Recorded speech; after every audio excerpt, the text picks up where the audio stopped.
8:14 minutos de la mañana. En un ratito volvemos contigo, Lorena. Entonces, desde el móvil de Arriba Gente, nosotros estamos dándole la bienvenida a quien ya en pocos días más, en realidad el próximo 1 de marzo, estará asumiendo la presidencia de la Cámara de Diputados, legislador del Frente Amplio, Carlos Maía. Un placer realmente recibirlo. Buenos días. Bueno, gracias por la invitación y encantado de estar acá con ustedes. Es adelantarnos un poquito a la jugada. En realidad, la invitación es conocer un poco las expectativas que tiene para una presidencia que no va a ser como las presidencias anteriores, y ya vamos a empezar a desgranar un poco a qué se debe. Pero fundamentalmente, ¿cuáles serían las prioridades que usted se plantea para una gestión que va a ser muy ardua en este año, ¿no? Sí, es siempre el tercer año de gobierno, es un poco el centro de una administración, y por lo tanto vos tenés que estar muy atento, porque puede ser el impulso hacia adelante que quiere el propio gobierno tener y donde hay una mayor tensión en los debates. Te diría que los dos ejes fundamentales que a mí me interesa en lo personal priorizar en esta presidencia, el primero tiene que ver con la cultura. El sistema político en su conjunto, el Parlamento y todos los ámbitos de la cultura han tenido una distancia hace muchos años, casi de ajenidad, y a veces el vínculo se ha dado por el reclamo, por la demanda. No está mal, pero creo que se puede trabajar para que este tenga una sinergia distinta, y vamos a intentar promover en el Palacio Legislativo eventos culturales que, a las distintas artes se dé espacio. Eso va a suponer comunicación con la gente, va a suponer abrir y acercar a la gente al Parlamento e institución. Entonces, ese va a ser uno de los vectores más fuertes. Bien. El otro está referido fundamentalmente también a un vínculo con intelectuales, con la cultura, con el conocimiento, con toda esa área del país que también ha tenido, entiendo, una distancia con el sistema político. Bueno, hay que hacer fuerza para que haya también sinergia, y pongo ejemplos. Este año que estamos son los 100 años de la Constitución de 1917, la que para el Partido Nacional era la de las garantías electorales, la que para el Partido Colorado entonces era la Constitución Vallista. Bueno, 100 años después, cómo evolucionó la institucionalidad, la democracia. Por ejemplo, son los 100 años de la Revolución Rusa. ¿Qué impacto tuvo en el mundo? ¿Qué impacto tuvo en América Latina, en Uruguay? En fin, ver una mirada académica, una mirada plural, política, y trabajar sobre las identidades, sobre el valor de las identidades de los uruguayos.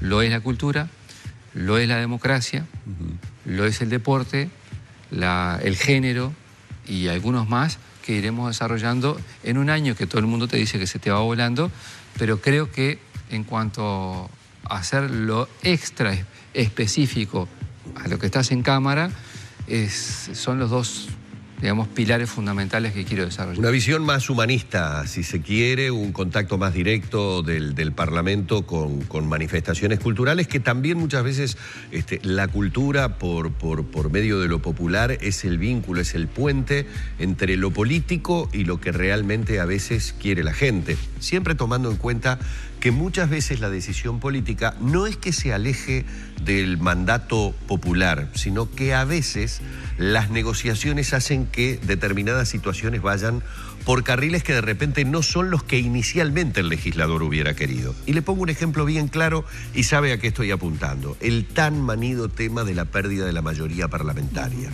Que si bien hemos escuchado el discurso, y lo tenemos incorporado los uruguayos, de que favorece porque va a favorecer la negociación, uno entiende, mirándolo como ciudadano, que muchas veces implica que determinadas promesas de gobierno o determinada gestión que se quiere llevar adelante no se puede concretar. Y en medio de esa negociación, lo que prometía en campaña es imposible de realizarlo porque no tengo los votos para llevarlo adelante.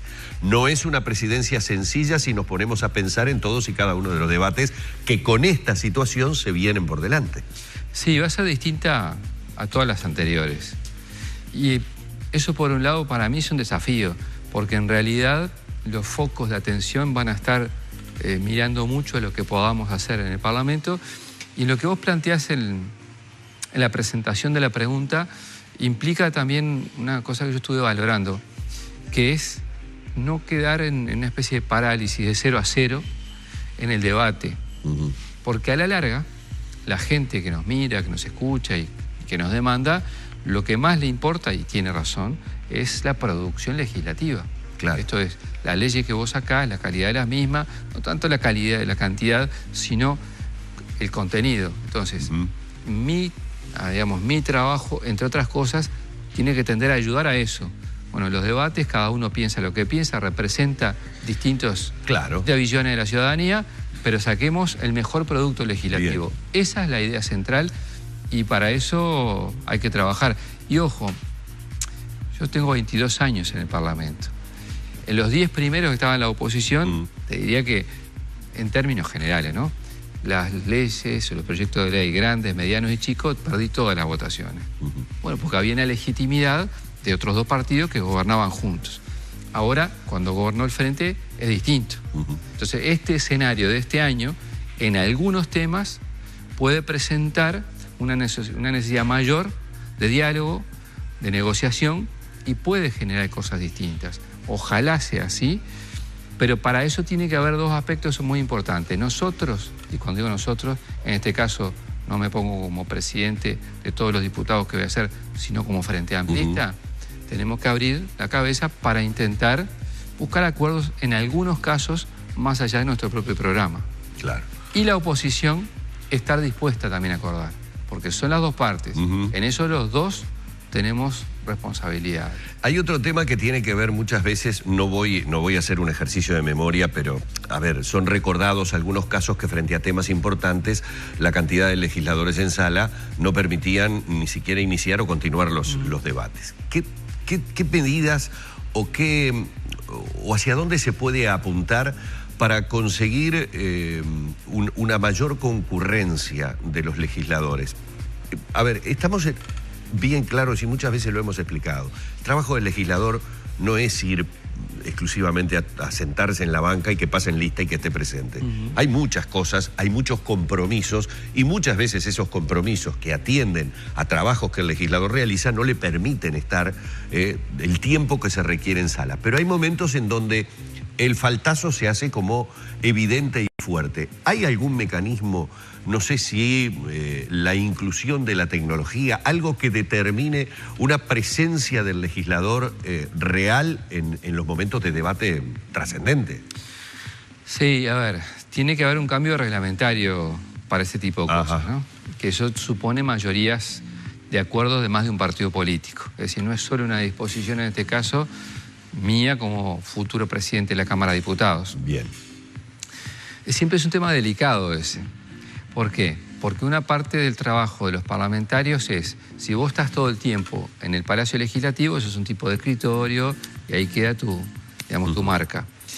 Y después también sale otro que está trabajando en los barrios, que recorre, que sobre todo legislador del interior, que tiene más cerca a la gente porque lo conoce de toda la vida. Sí, sí. Entonces, el equilibrio entre ambas cosas es muy importante.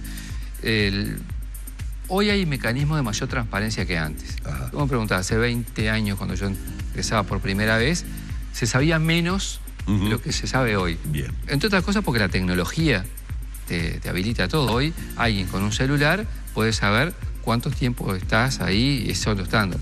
Yo creo que eso tiene que ver con un mayor compromiso de cada uno de nosotros y entiendo además que no hay razones para en las sesiones importantes no estar. Bien. Tú tenés que hacerte cargo. Claro. Y si convocás a un ministro, tenés que estar, y si sos del gobierno, tenés que estar defendiendo.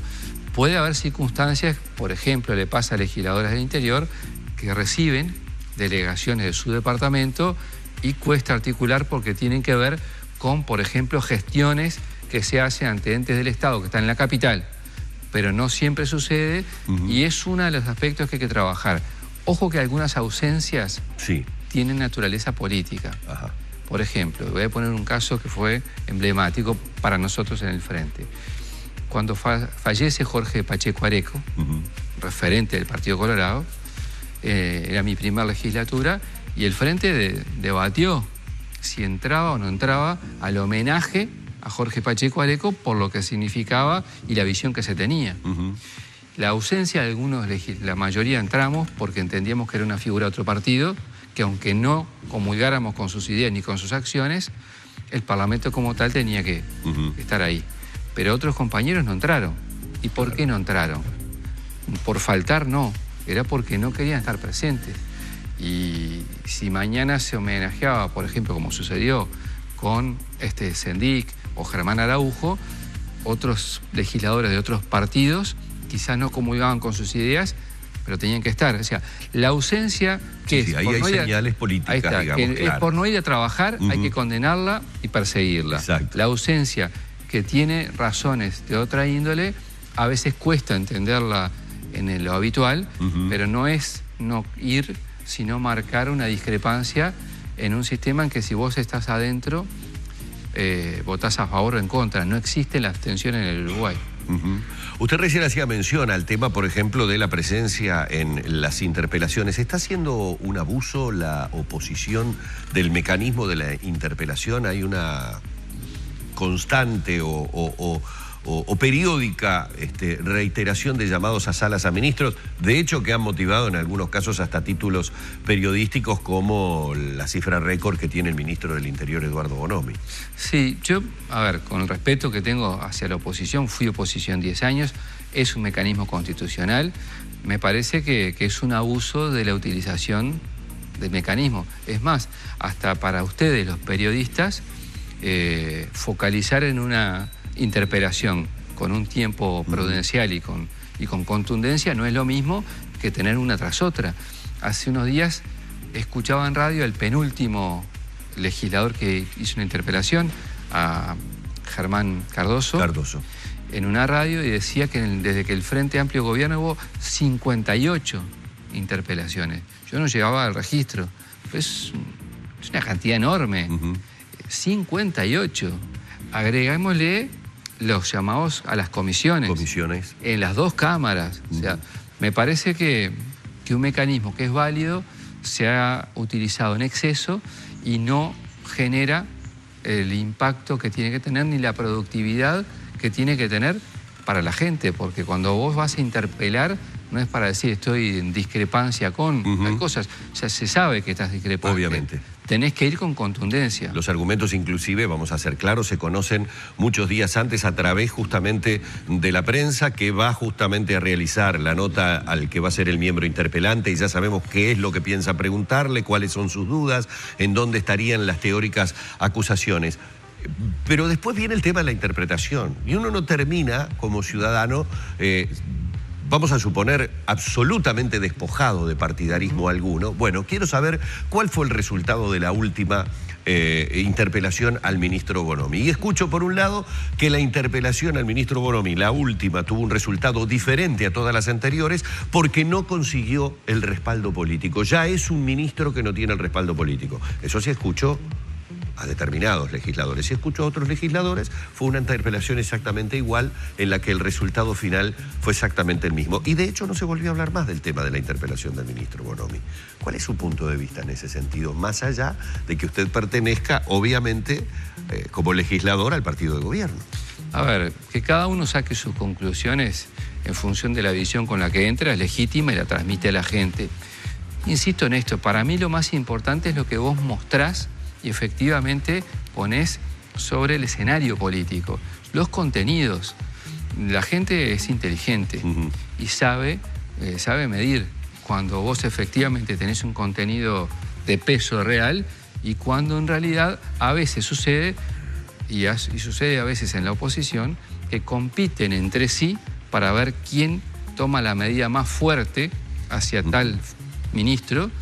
Y bueno, por ejemplo, esta penúltima interpelación al ministro del Interior tuvo su origen en diciembre, tuvo origen con los líos del fútbol. Exactamente, el origen fue el tema del fútbol, el clásico no jugado. El clásico no jugado y todo lo que pasó.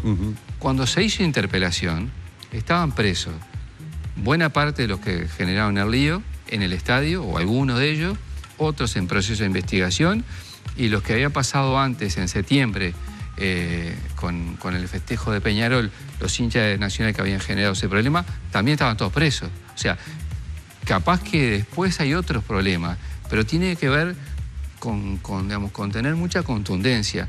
Si no,